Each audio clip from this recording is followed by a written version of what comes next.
Hello Wizardians, this is Lavesh. Welcome to Coding Wizards. So hello guys, welcome to Coding Wizard. तो आज की video में हम solve करने वाले हैं कोड फोर्सेस का एक प्रॉब्लम। तो basically code forces round 726 division 2 का प्रॉब्लम सी हम सॉल्व करने जा रहे हैं, जिसका नाम है चैलेंजिंग क्लिफ। चैलेंजिंग क्लिफ नाम है इसका।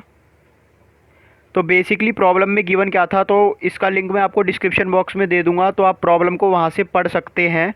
प्रॉब्लम में क्या था, हमें एक एरे गिवन था। ठीक है, कोई सा भी आप एरे ले सकते हैं। जैसे कि लेट सपोज हमें एक एरे गिवन है 3, 10, 8, 6, 3। तो गाइज यहाँ पर हमारे पास एक एरे गिवन है। ठीक है, अब हमें क्या करना है, हमें ना इसमें दो कंडीशन गिवन थी। ठीक है, तो पहली कंडीशन के बारे में बात कर लेते हैं, फिर हम दूसरी कंडीशन के बारे में बात करेंगे कि सब मतलब प्रायोरिटी वाइज कंडीशन थी। दो कंडीशन थी। सबसे पहले हमें पहले कंडीशन की प्रायोरिटी को ज़्यादा रखना था, फिर दूसरे कंडीशन की प्रायोरिटी को कम रखना था। तो अब बेसिकली था क्या इसमें, जैसे ही हमारे पास एरे गिवन है तो हमें क्या करना था, इस एरे को रीअरेंज करना था। और हमें क्या करना था, यहाँ पर एक x और y निकाल लेते such that the absolute of x and y should x minus why should be minimum. इसको मिनिमाइज़ करना था, इसको मिनिमाइज़ करना था। ठीक है गाइस, तो सबसे पहली प्रायोरिटी यही थी। अब इस बीच के एरे का हम क्या करें, अब इस बीच का एरे का क्या करें, ये दूसरी प्रायोरिटी थी।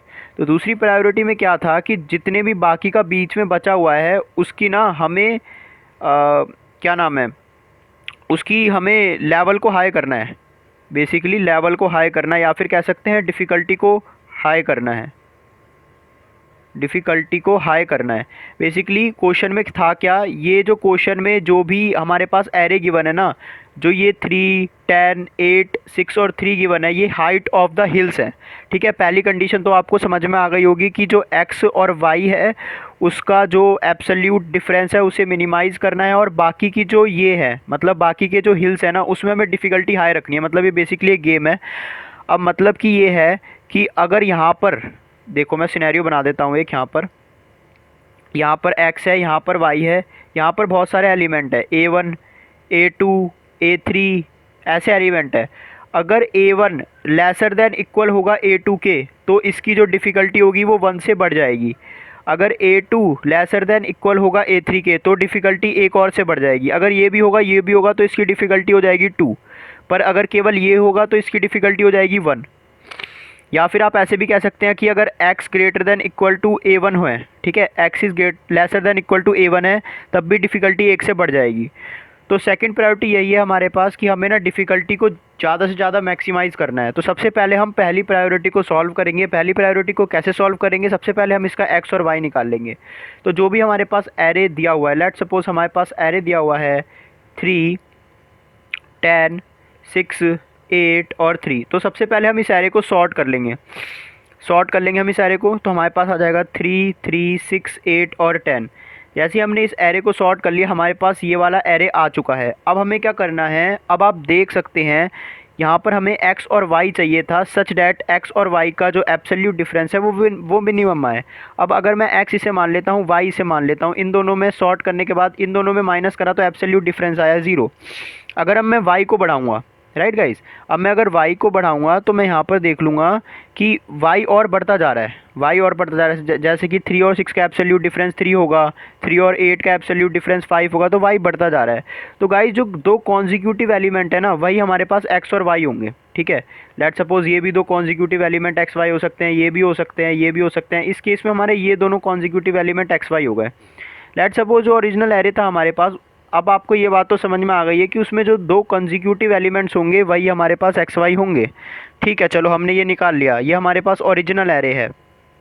बीच का क्या, अब बीच में हमें क्या करना है, डिफ़िकल्टी को हाई करना है, राइट गाइज। अगर मैं क्या करूँगा, अगर मेरे पास ये वाला एरे है, मैंने इसे सॉर्ट कर लिया है, एक्स वाई निकाल लिया है। अगर मैंने अब यहाँ पर 3, 3, 6, 8, 10 है, तो मैंने 3 यहाँ पर रख दिया है और 3 यहाँ पर रख दिया है एक्स वाई के रूप में। 6, 8, 10, अगर मैं 6, 8, 10 को सॉर्ट कर देता हूँ, मतलब जो बचे हुए एलिमेंट हैं उनको मैं एज इट इज़ सॉर्ट करके लिख देता हूँ, क्योंकि हमें ना क्या करना है, अगर ये A1 एलिमेंट है, ये A2 एलिमेंट है, so A1 element should be lesser than equal to A2 element, ये होना चाहिए था।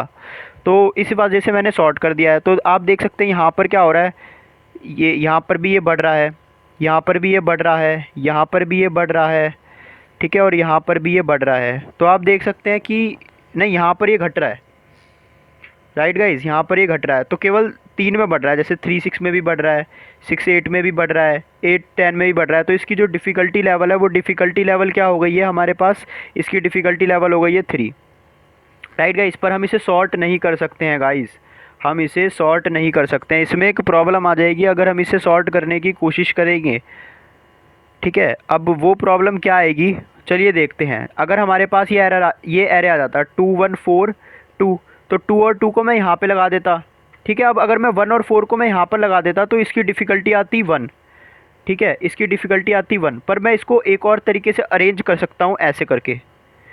अगर मैं इसको ऐसे करके अरेंज करता तो इसकी डिफ़िकल्टी क्या आती, एक यहाँ पर डिफ़िकल्टी बढ़ती और एक यहाँ पर डिफ़िकल्टी बढ़ती, तो 2 डिफ़िकल्टी आ जाती इसकी, which is greater than this. और हमें डिफ़िकल्टी को क्या करना है, मैक्सिमाइज़ करना है, राइट गाइस। तो इतनी बात हमें समझ में आ गई कि हम सॉर्ट नहीं कर सकते, ठीक है।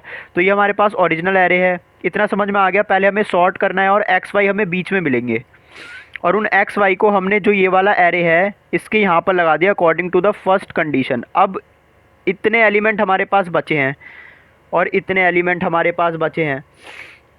अब इन एलिमेंट को हम सॉर्ट नहीं कर सकते। अब गाइज ये बात तो आपको बिल्कुल क्लियर हो गई है कि ये एरे सॉर्टेड है।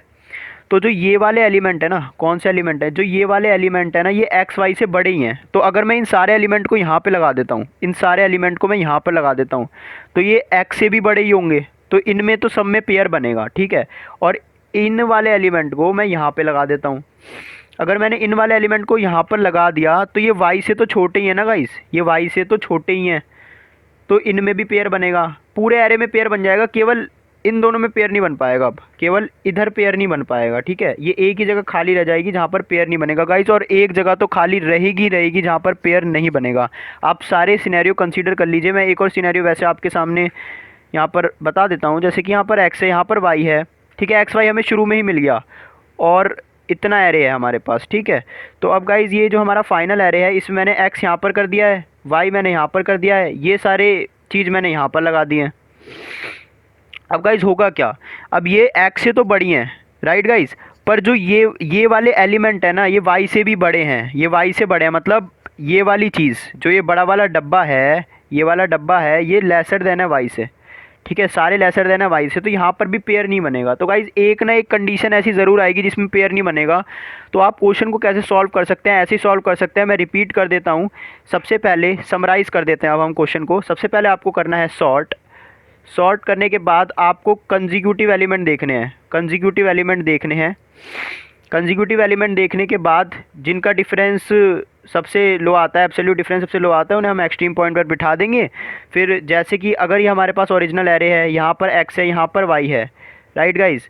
अब ये वाले एलिमेंट को हम यहाँ पे रख देंगे और इन वाले एलिमेंट को हम यहाँ पे रख देंगे। तो ये हमारे पास हमारा फाइनल एरे आ जाएगा जिसमें सबके पेयर बनेंगे। यहाँ से लेकर यहाँ तक का भी पेयर बनेगा, यहाँ से लेकर यहाँ तक का भी पेयर बनेगा। किसका पेयर नहीं बनेगा, एक का पेयर नहीं बनेगा, बस ये वाला ही पेयर नहीं बनेगा। तो आई होप आज की वीडियो आपको समझ में आ गई होगी, आज का क्वेश्चन आपको समझ में आ गया होगा। इसका कोड आप खुद ट्राई कीजिएगा, अब इसका कोड आपसे बन ही जाना चाहिए। तब तक के लिए कॉन्टेस्ट देते रहिए, कोडिंग करते रहिए। मिलते हैं किसी और वीडियो में, तब तक के लिए बाय बाय।